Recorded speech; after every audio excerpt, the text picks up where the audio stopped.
Ikhwani fiddin, kenapa Allah memberikan hidayah kepada ini, kenapa Allah tidak memberikan hidayah kepada itu? Apa hak Anda untuk menanyakan kenapa dan kenapa?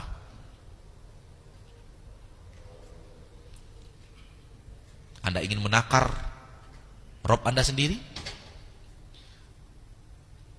Tidak berhak seorang hamba menanyakan kenapa kepada perbuatan-perbuatan Allah. Kalau tidak salah dalam surat Al-Anbiya ayat 20-an sekian, coba lihat dalam surat Al-Anbiya.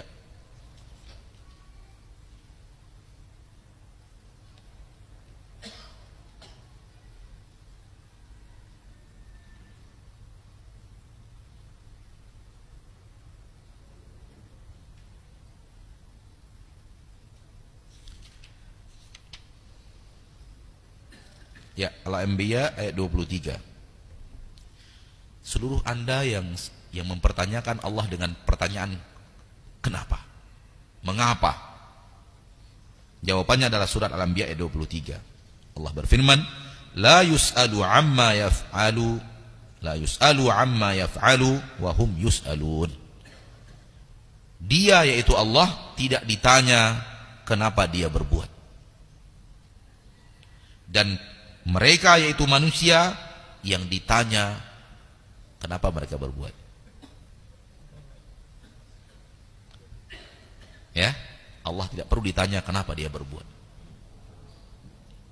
Jadi nggak perlu kita bertanya kenapa Allah begini, kenapa Allah begitu, kenapa Allah menciptakan neraka, kenapa Allah menciptakan syaitan, kenapa Allah menciptakan iblis, kenapa Allah menciptakan maksiat, kenapa Allah Ya akhi, Anda siapa? Banyak sekali pertanyaan seputar ini yang mempertanyakan kenapa Robnya berbuat.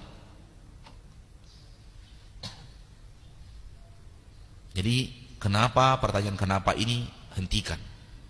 Kalau kita merasa sulit, tulis dengan ungkapan yang lebih memiliki adab. Ustadz, saya merasa sulit untuk memahami, sebagian orang Allah beri hidayah, sebagian Allah tidak beri hidayah. Tolong Ustaz jelaskan bagaimana saya bisa memahami dengan benar. Itu lebih beradab dibanding kita menanyakan kenapa. Karena soal memberikan hidayah, tidak memberikan hidayah, pekerjaan Allah. Kalau kita bertanya kenapa, kita bertanya kepada Allah pertanyaan kenapa. Sementara Allah mengatakan dia tidak ditanya kenapa dia berbuat. Sementara kalian yang ditanya kenapa kalian berbuat. Jadi adab kepada Allah Subhanahu wa ta'ala. Allah dalam memutuskan, coba ana mau tanya kepada antum, Allah dalam memutuskan pernah keliru enggak? Hah? Pernah keliru enggak? Semua keputusan Allah benar? Allah tidak pernah keliru? Yakin? Ya sudah, selesai. Sudah selesai. Udah terjawab pertanyaan tadi sudah. Kenapa Allah berikan ini hidayah? Kenapa Allah tidak berikan ini hidayah? Allah pernah keliru enggak? Enggak, ya sudah selesai. Kecuali Anda yakin Allah pernah keliru, sehingga yang seharusnya dapat hidayah tidak dapat hidayah. Yang seharusnya tidak dapat hidayah kok dapat hidayah. Kecuali Anda yakin Allah keliru, baru pertanyaan ini cocok. Tapi kalau Anda yakin Allah tidak pernah keliru, maka pertanyaan ini tidak akan ada. Karena Allah tidak pernah keliru. Yang pernah keliru itu manusia. Namun Allah tidak pernah keliru. Allah tidak pernah salah memberikan keputusan. Jadi kalau seandainya Anda menanyakan kenapa yang ini Allah berikan hidayah, karena dia pantas dapat hidayah. Kenapa itu tidak Allah berikan hidayah? Karena dia tidak pantas dapat hidayah. Kenapa ini ke surga? Karena dia pantas ke surga. Kenapa ini ke neraka? Karena dia pantas ke neraka. Dan tidak ada orang yang pantas ke surga lalu ke neraka. Nggak akan ada itu. Maka berusahalah Anda untuk menjadikan diri Anda orang yang pantas dapat hidayah dari Allah Subhanahu wa ta'ala. Karena Allah kalau sudah melihat Anda pantas dapat hidayah, tidak akan mungkin menutup hidayah itu dari Anda. Karena itu kezaliman. Maka berusaha untuk membuka pintu hidayah. Sucikan hati daripada hasad dan dengki. Sucikan hati daripada syirik, itu yang terutama sekali, daripada kemunafikan. daripada menggemari dan mencintai maksiat.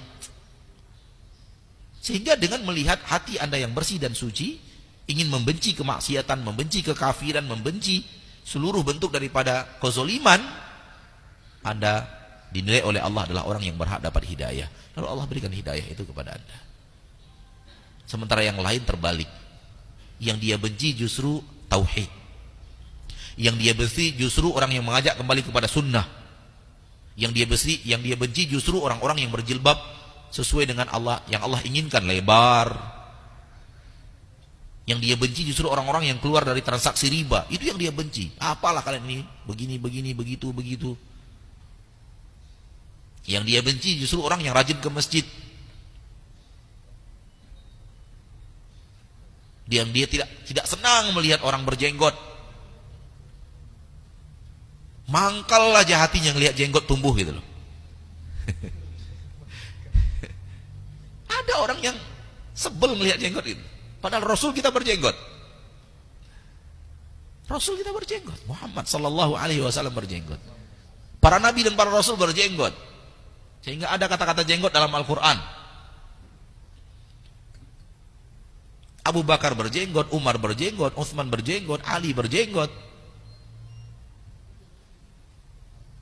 Lalu kenapa sebel melihat orang berjenggot gitu? Sini kamu sini. Jelek kamu sejak berjenggot, cukur. Sebel gitu melihat jenggot. Tapi kalau ada pimpinan yang manggil sini. Dia pimpinan ya. Bagus jenggot itu. Saya juga sebenarnya suka. Tapi peraturan di kita dalam keprajuritan kita nggak boleh. Saya mau sebenarnya, sebagaimana kamu mau, tapi peraturan kita orang yang imannya lemah. Untuk sementara cukur dulu lah. Kalau kamu sudah pensiun nanti tumbuhkan lagi. Ini lain lagi ceritanya. Ini dia tidak benci dengan jenggot, tapi dia terpaksa menjalankan. Sudah ada aturan, nggak boleh. Sayangnya kita tahu aturan itu setelah kita ingin berjenggot. Dulu kita nggak peduli, karena kita tidak belajar. Gitu loh. Jadi berbeda yang pertama dengan yang kedua. Yang pertama sebel. Kayak siapa kamu semenjak berjenggot ini, saya lihat. Misalnya sebel gitu loh lihat jenggot itu. Nah yang seperti ini misalnya, ini hanya misal saja. Jadi gini, soal Allah memberikan dan tidak memberikan, Allah pasti memberikan kepada yang berhak untuk mendapatkan. Dan Allah tidak memberikan karena Allah tidak melihat dia berhak untuk mendapatkannya. Allah tidak pernah salah pilih. Allah tidak pernah salah pilih. Kenapa Allah berikan kepada ini tidak Allah? Kenapa Allah berikan kepada Salman Al-Farisi, namun Allah tidak berikan kepada Abu Talib? Allah tidak pernah salah pilih. Kenapa Allah berikan kepada Umar? Kenapa Allah tidak berikan kepada Abu Jahal? Allah tidak pernah salah pilih. Karena yang berhak mendapatkannya adalah Umar, yang tidak berhak mendapatkannya adalah Abu Jahal. Yang berhak mendapatkannya adalah Salman Al-Farisi, dan tidak berhak mendapatkannya adalah Abu Talib. Ada orang yang mengatakan, nah, Abu Talib lebih berhak daripada Salman. Ya Allah ya Rabb, sebegitu beranikah Anda memprotes keputusan Allah? Ya, wallahu a'lam. Terjawab kira-kira yang tadi pertanyaannya? Terjawab insyaallah ta'ala.